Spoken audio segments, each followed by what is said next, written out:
A lot of times when we have feeders that we purchase, we don't know how to use them to their maximum ability. So that's what I want to take some time and look at each of these individual feeders and explain what's going on with each of these feeders. Let's get started, Brian, with our Ceracell feeder here.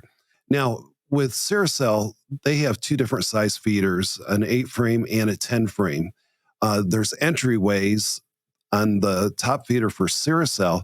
There are 5 entry points. In the center, there's a dome, and on each of the corners, there's also an entryway that the bees can go on in and get the liquid feed that we would be putting into that feeder during the winter months or during a dearth. Many access points. Now, one of the great things on each of these access points is that they have texture to the plastic that is holding that water back. And that allows the bees not to fall in and drown. They can simply grab onto the texture and get back out of the syrup that they're eating from. So we have 4 corners and a dome, and it's all high quality construction. And the durability on these is just phenomenal. We've been selling them for about 4 years now, and not one complaint yet on these Ceracell top feeders. Let's take a look at why you would want to use this feeder. First of all, it does not disturb the hive during the cold winter months.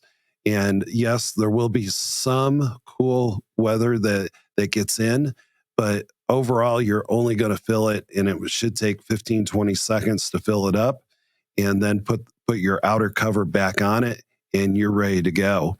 So very little disturbing, very little cool air getting into the hive during those cooler months. As I stated a minute ago, there's many access points. So regardless of where the bees are on the top super, they still have quick access so they can drink and then go back into the cluster and get warm again. So very, very important part of feeding is having it close to your bees so that they can get back into the colony and get warm again.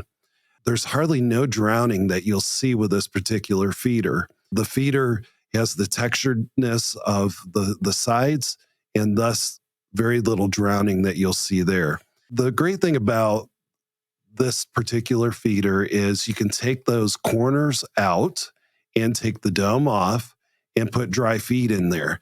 Now, if you're looking to order online, use the QR code on the left side for 8-frame and on the right side for the 10-frame feeder, and that will take you directly to our website, and you'll be able to order right on there. So use your camera phone and put your camera on it, and it will lock in on these QR codes and take you directly there.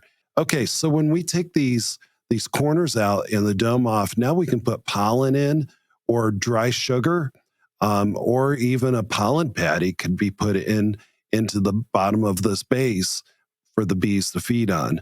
And again, this just allows a lot more. Brian, let's go ahead to the next slide here. You can see here that that's a dry sugar that has been put in there, and some beekeepers like to do that. So you can kind of go back and forth from a liquid feed to more of a solid feed. And we'll go on to the next slide here.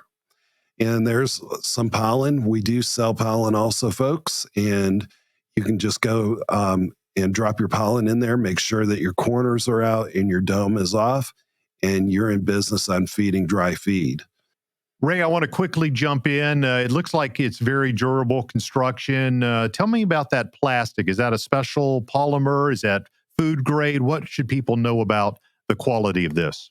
This is a very dense quality polymer that's used, and it has shown no warpage, and in fact is a food grade polymer. So it's very easy to clean out at the end of the season or during the season. If you see some mold or fungus that's starting to grow within the feeder itself, you can just simply wipe it out or put it in the dishwasher even, and bring it out clean, and you're ready to use it again. Let's talk about the frame feeder. This frame feeder fits 8-frame or 10-frame, so no worries about that there. It has a wood top, and a lot of times you'll see a plastic top.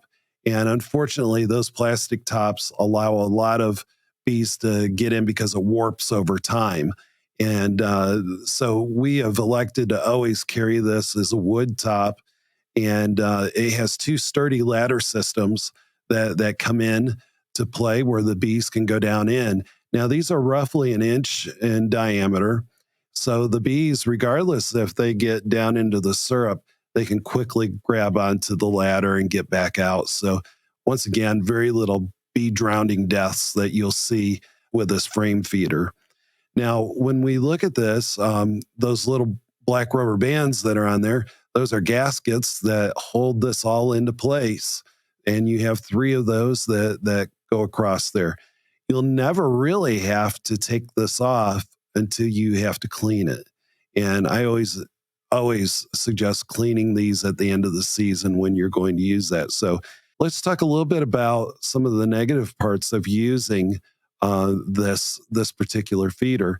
Is when you go in to put new liquid feed into this, you're going to have to open up the hive, which means you got to be quick. I would say no more than a minute.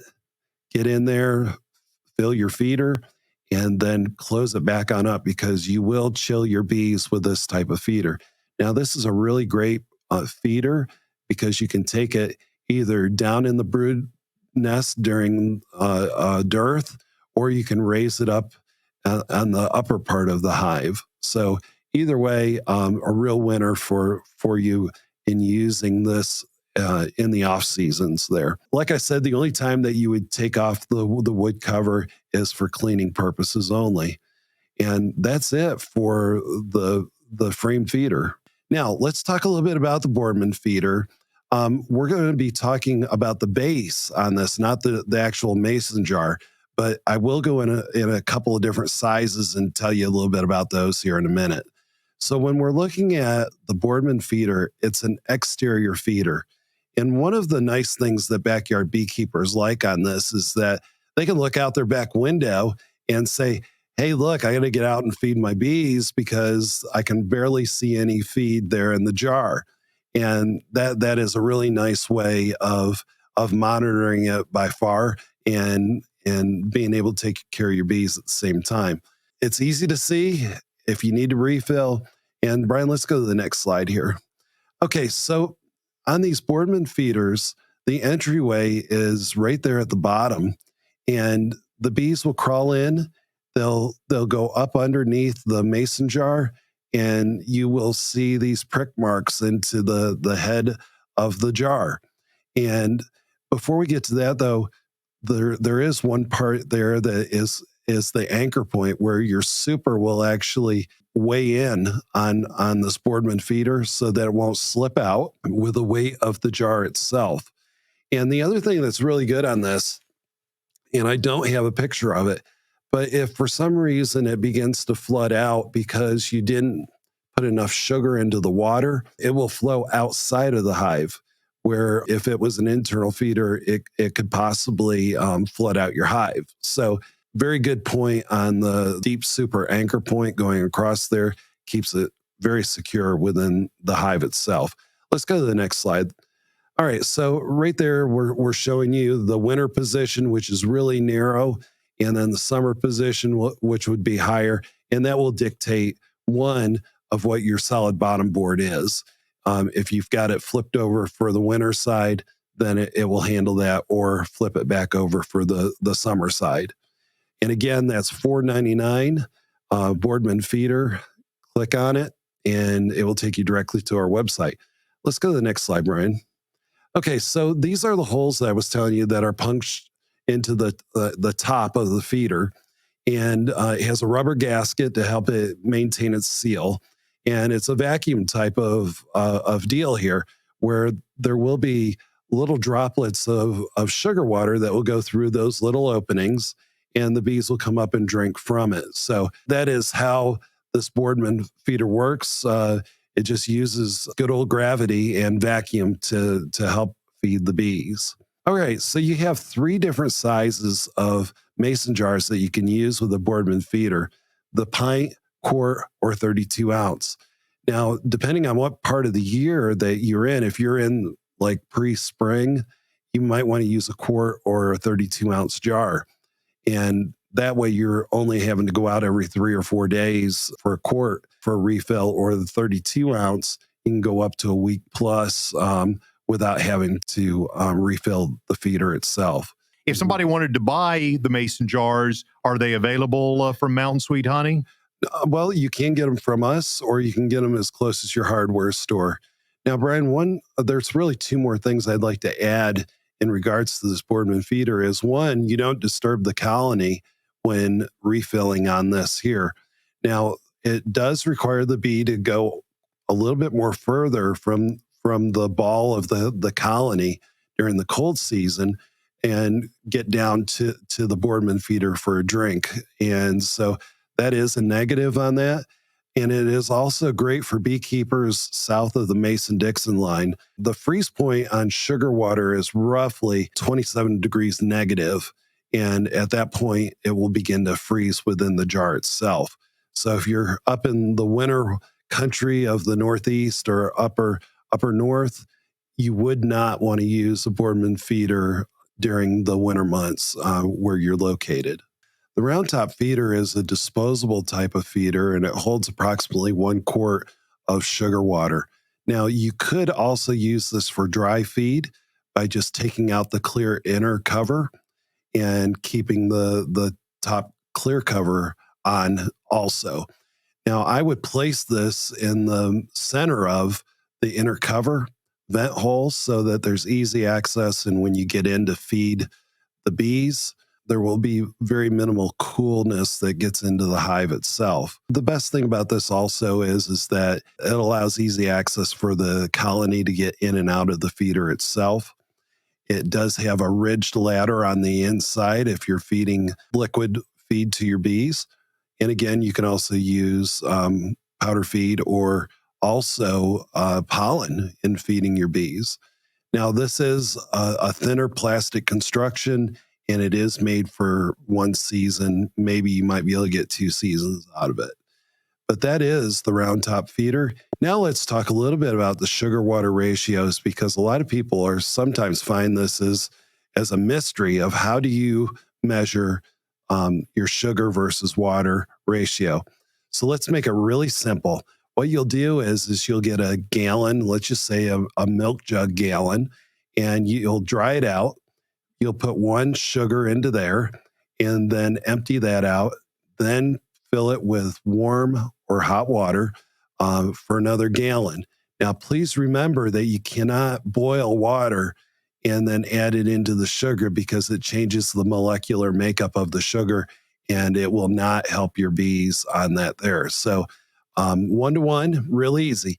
Now, if you want to maintain during your colder months and you're in the mid-Atlantic or further south, a sugar water ratio of 1 gallon of water to 1.5 gallons of sugar would be acceptable.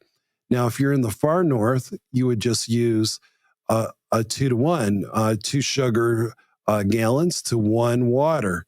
And again, don't ever boil your water, because that hot tap water will be very sufficient in diluting the sugar crystals. Now, if you want to do something that's extra special for your bees, and that would be adding essential oils. Don't forget lemongrass oil or tea tree oil. The bees really like it. It helps clean out their guts. They can thrive during these winter months, and your bees will absolutely love you for it. Remember, if you feed one hive, you must feed all the hives, or if not, you're going to have robbing of the hive that you're feeding, especially the lemongrass or tea tree oil. So very, very important. Don't feed one, feed them all.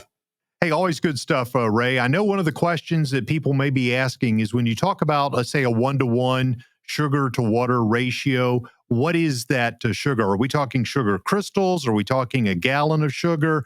Give me a little more explanation, if you would. Okay, so the sugar is actually what you'll find at your local supermarket.